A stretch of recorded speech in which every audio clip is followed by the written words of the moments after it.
Olá, muito bom dia para você.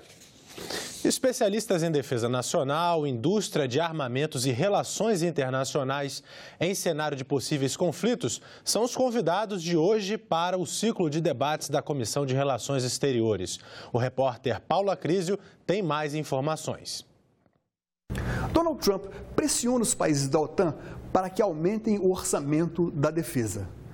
Um sintoma e, ao mesmo tempo, consequência da insegurança no planeta.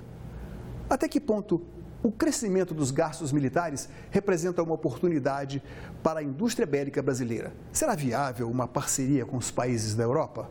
Quais os impactos dos acordos firmados pelo Brasil no setor aeroespacial, sobretudo aqueles relativos ao uso da base de Alcântara? Esses e outros temas estarão em foco no 16º ciclo de debates, o Brasil e o cenário internacional, promovido pela Comissão de Relações Exteriores e Defesa Nacional. Começa às 18 horas nesta segunda-feira e você vê ao vivo aqui na TV Senado. Entraram em vigor as mudanças na lei trabalhista propostas pelo Poder Executivo e aprovadas pelo Congresso Nacional. São muitas alterações na CLT e várias ainda devem ser rediscutidas pelos parlamentares. Mas é importante saber como podem ficar os contratos a partir de agora. Acordo assinado por patrões e empregados via sindicato agora tem força de lei, mesmo que não esteja previsto na legislação. A jornada de trabalho pode ser negociada e não entra no cálculo tempo de descanso, alimentação e deslocamento. O texto também permite a jornada de 12 horas de trabalho com 36 de descanso. O intervalo de almoço pode ser reduzido, mas o mínimo é de 30 minutos. As férias agora podem ser divididas em até 3 períodos. Nenhum inferior a 5 dias corridos e um deles com pelo menos 14 dias. A jornada intermitente não era prevista na CLT. Agora será permitida a prestação de serviços sem horário fixo. O trabalhador só receberá pelo tempo de serviço prestado.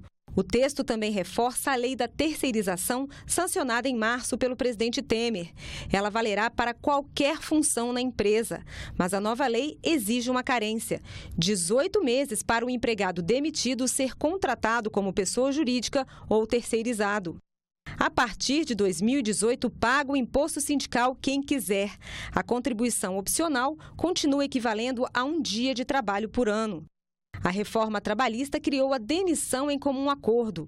O aviso prévio passa a ser de 15 dias, a multa de 40% do FGTS diminui para 20% e o trabalhador pode sacar 80% do dinheiro que tem no fundo de garantia, mas perde o direito ao seguro-desemprego. Gestantes e lactantes não podiam trabalhar em atividade insalubre.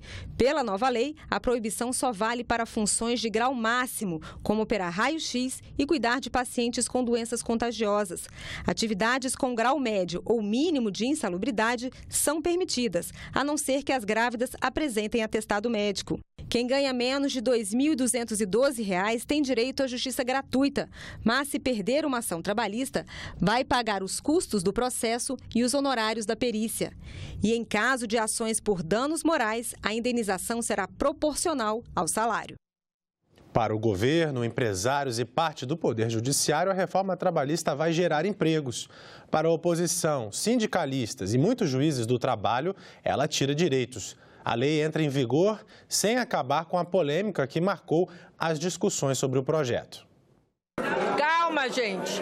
Foram muitos embates entre governo e oposição. Nós não vamos aceitar! Não existe essa palavra, não aceitamos aqui. Até senadores de partidos governistas questionaram a reforma. Uma carga de maldade que sufoca e penaliza os trabalhadores, sobretudo os trabalhadores mais desvalidos.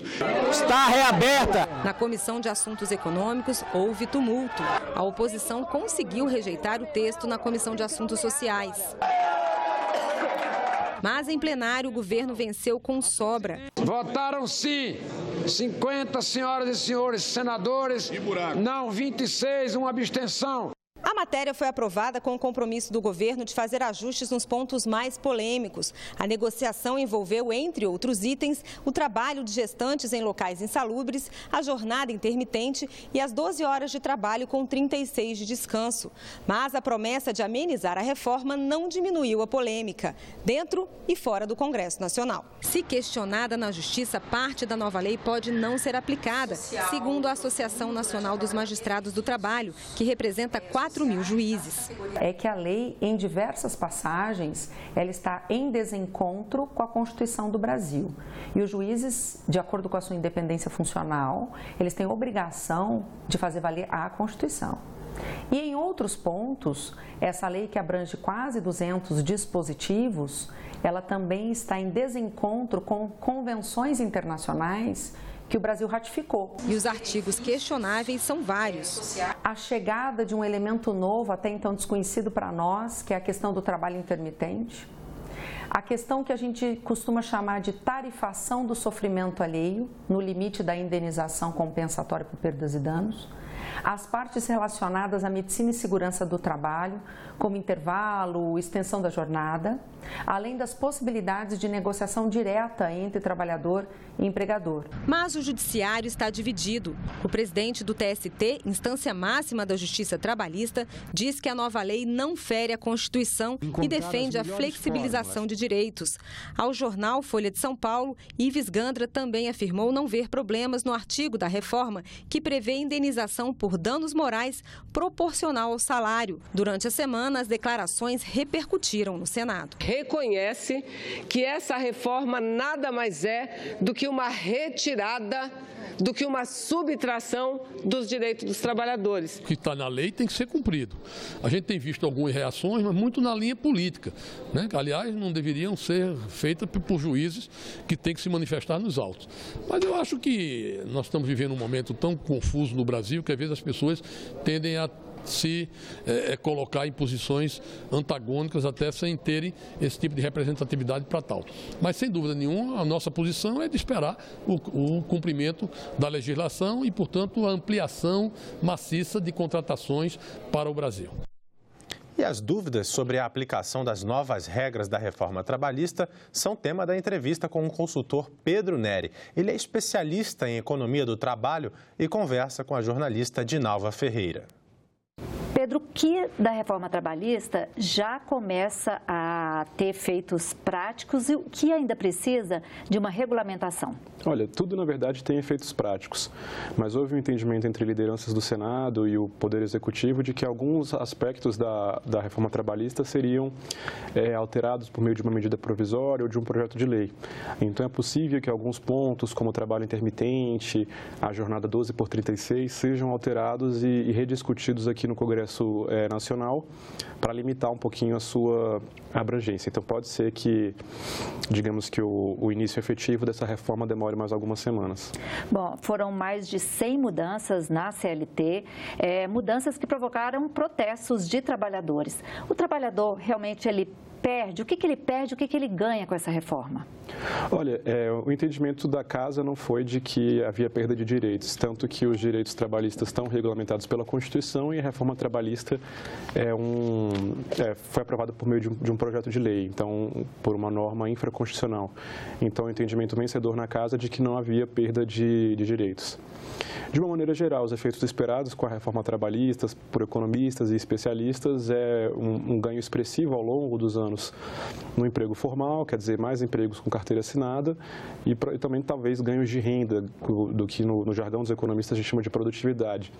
Porque, de uma maneira geral, a ideia da reforma trabalhista foi flexibilizar as relações de trabalho e ganhos tanto no emprego formal quanto na produtividade são os esperados. Está havendo muita dúvida por parte dos juízes do trabalho e eles alegam, inclusive, que algumas mudanças são inconstitucionais ou ferem acordos internacionais.